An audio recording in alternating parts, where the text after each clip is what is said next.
नमस्कार, आप देख रहे हैं 4 PM और मैं हूं आपके साथ निधि तिवारी। शुरुआत करते हैं आज के बुलेटिन की, लेकिन उससे पहले एक नजर सुर्खियों पर। दिल्ली में 21 सितंबर को आतिशी लेंगी सीएम पद की शपथ। दिल्ली के कैबिनेट मंत्रियों के नामों का ऐलान। गोपाल राय, कैलाश गहलोत सहित मुकेश अहलावत बनेंगे कैबिनेट मंत्री। हरियाणा चुनाव को लेकर बीजेपी ने जारी किया घोषणा पत्र। आप सांसद संदीप पाठक ने साधा निशाना, कहा इसे पूरा करने के लिए नियत और काबिलियत की जरूरत होती है। हरियाणा में बढ़ रहा कांग्रेस का कुनबा। मनोहर लाल खट्टर के भतीजे रमित खट्टर ने थामा कांग्रेस का दामन। 20 दिन में ही चंपई सोरेन के साथ हो गया खेला। परिवर्तन यात्रा को लेकर बीजेपी ने जारी किया पोस्टर। परिवर्तन यात्रा के पोस्टर से चंपई गायब। वन नेशन वन इलेक्शन पर सीएम एमके स्टालिन ने बीजेपी पर साधा निशाना, कहा ये पूरा प्रस्ताव भाजपा के अहंकार को संतुष्ट करने का एक प्रयास मात्र है। बिहार के नवादा में हुई घटना पर नीतीश कुमार पर विपक्ष हमलावर, कहा कि बिहार में एनडीए की डबल इंजन सरकार में जंगल राज चरम पर है। बिहार के नवादा जिले में जमीन विवाद को लेकर दबंगों ने दलितों के घरों को फूंक दिया। गांव वालों का दावा है कि फायरिंग के बाद करीब 80 घरों को आग के हवाले कर दिया गया। हालांकि पुलिस ने कहा कि 21 घर ही आग में जले हैं।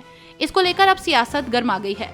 विपक्ष लगातार एनडीए सरकार पर हमलावर है और इसी क्रम में कांग्रेस के राष्ट्रीय अध्यक्ष मल्लिकार्जुन खड़गे ने लिखा कि बिहार के नवादा में महादलित टोला पर दबंगों का आतंक एनडीए की डबल इंजन सरकार के जंगल राज का एक प्रमाण है। बेहद निंदनीय है कि करीब 100 दलित घरों में आग लगाई गई, गोलीबारी की गई और रात के अंधेरे में गरीब परिवारों का सब कुछ छीन लिया गया।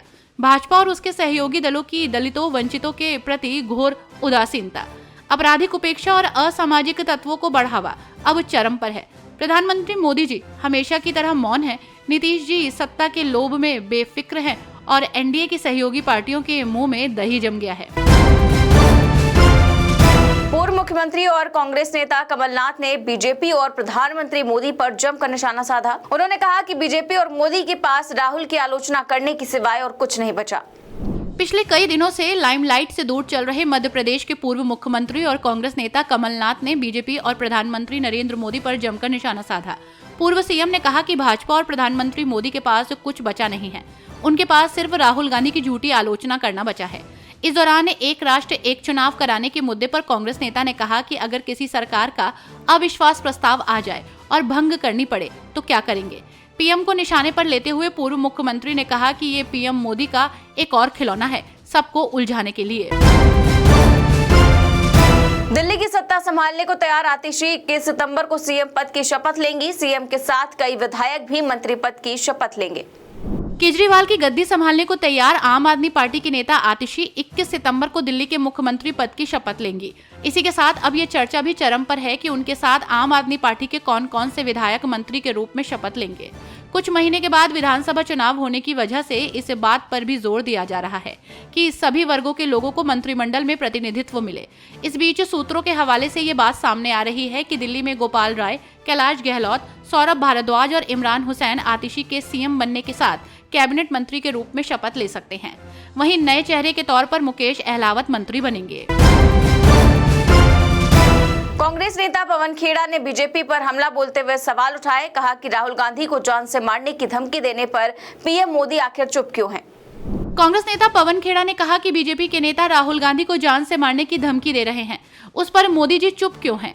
इस चुप्पी का मतलब है कि इसके पीछे पूरी भाजपा तो है ही, बाकी भारतीय जनता पार्टी के राष्ट्रीय अध्यक्ष जेपी नड्डा जी के इस पत्र से साफ हो गया है कि पीएम मोदी, गृह मंत्री अमित शाह ये सब राहुल गांधी को जान से मारने की बात से सहमत हैं।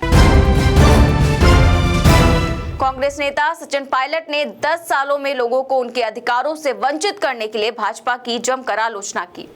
कांग्रेस नेता सचिन पायलट ने विश्वास जताया कि कांग्रेस और नेशनल कॉन्फ्रेंस जम्मू कश्मीर में भारी बहुमत के साथ सरकार बनाएगी।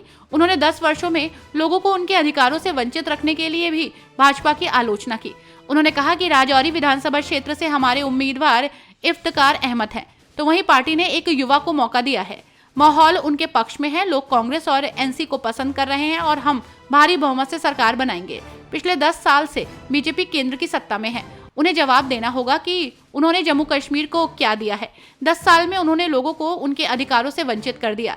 सुप्रीम कोर्ट के आदेश के बाद आज यहाँ चुनाव हो रहे हैं। केंद्र सरकार नहीं चाहती कि यहाँ चुनाव हो, लेकिन चुनाव होंगे और नतीजे हमारे पक्ष में होंगे। सपा नेता एसटी हसन ने वन नेशन वन इलेक्शन को लेकर अपनी प्रतिक्रिया देते हुए इंटरनेट से वोटिंग कराने की मांग की। सपा नेता एसटी हसन ने वन नेशन वन इलेक्शन को लेकर बीजेपी पर हमला बोलते हुए कहा कि ये जमीनी हकीकत है कि ऐसा मुमकिन नहीं है, क्योंकि अगर कहीं सरकार गिरती है या गिराई जाती है तो क्या 3 साल तक राष्ट्रपति शासन लागू रहेगा। सोचने वाली बात यह है कि इसमें पैसा बहुत खर्च हो रहा है। इसका सबसे आसान तरीका है कि अब नेट के जरिए वोटिंग करा दी जाए, जिससे कोई खर्चा नहीं आएगा और ईमानदारी से वोटिंग हो जाएगी और पता भी चल जाएगा कि कौन जीत रहा है और कौन हार रहा है। मैं नहीं समझता कि ये संभव है। कांग्रेस नेता सुरेंद्र राजपूत ने मोदी पर बड़ा हमला बोलते हुए कहा कि वन नेशन वन इलेक्शन के जरिए बीजेपी सिर्फ और सिर्फ अटकाने, भटकाने और लटकाने का काम कर रही है। वन नेशन वन इलेक्शन को दी गई मंजूरी को लेकर कांग्रेस नेता सुरेंद्र राजपूत ने कहा कि बीजेपी सिर्फ और सिर्फ अटकाने, भटकाने और लटकाने का काम कर रही है, क्योंकि वन नेशन वन इलेक्शन किसी भी सूरत में व्यवहारिक नहीं है और जो भी इन्होंने रिपोर्ट दी है वो बिल्कुल भी व्यवहारिकता से परे है। कांग्रेस पार्टी इन सारी रिपोर्ट्स को खारिज करती है। बीजेपी बात कर रही है 2029 तक सभी विधानसभाओं का कार्यकाल बढ़ा दीजिए। क्यों बढ़ा दीजिए? लोकतंत्र में 5 साल की चुनी हुई सरकार है, तो 5 साल की चुनी हुई सरकार को 8 साल की सरकार कैसे कर देंगे? दूसरी बात ये कि राज्य के ऊपर ये हमला है, क्योंकि अब आप कह रहे हैं कि सीधी मतदाता सूची को केंद्रीय चुनाव आयोग बनाएगा, राज्यों की मतदाता सूची केंद्रीय चुनाव आयोग बनाएगा। ये कहीं ना कहीं सीधे सीधे देश के फेडरल स्ट्रक्चर पर हमला है। हरियाणा विधानसभा चुनाव को लेकर बीजेपी ने अपना घोषणा पत्र जारी कर दिया है, जिसको लेकर आप सांसद संदीप पाठक ने निशाना साधा और कहा कि बीजेपी को आम आदमी पार्टी से सीखना चाहिए कि राजनीति कैसे होती है। हरियाणा विधानसभा चुनाव को लेकर बीजेपी ने अपना घोषणा पत्र जारी कर दिया। इसमें पार्टी ने 20 बड़े वादे किए। वहीं अब बीजेपी के मैनिफेस्टो पर विरोधी दल आम आदमी पार्टी ने निशाना साधा। आम आदमी पार्टी के महासचिव और सांसद संदीप पाठक ने कहा कि बीजेपी को आम आदमी पार्टी से सीखना चाहिए कि राजनीति कैसे होती है, मुद्दे क्या होते हैं। सीखने में कोई बुराई नहीं है, लेकिन घोषणा पत्र के वादों को पूरा करने के लिए 2 चीजों की जरूरत होती है, नियत और दूसरी काबिलियत। ये नियत और काबिलियत कहां से लाएंगे? फिलहाल इस बुलेटिन में इतना ही। देश और दुनिया की तमाम बड़ी खबरें जानने के लिए बने रहिए 4PM न्यूज नेटवर्क के साथ। नमस्कार।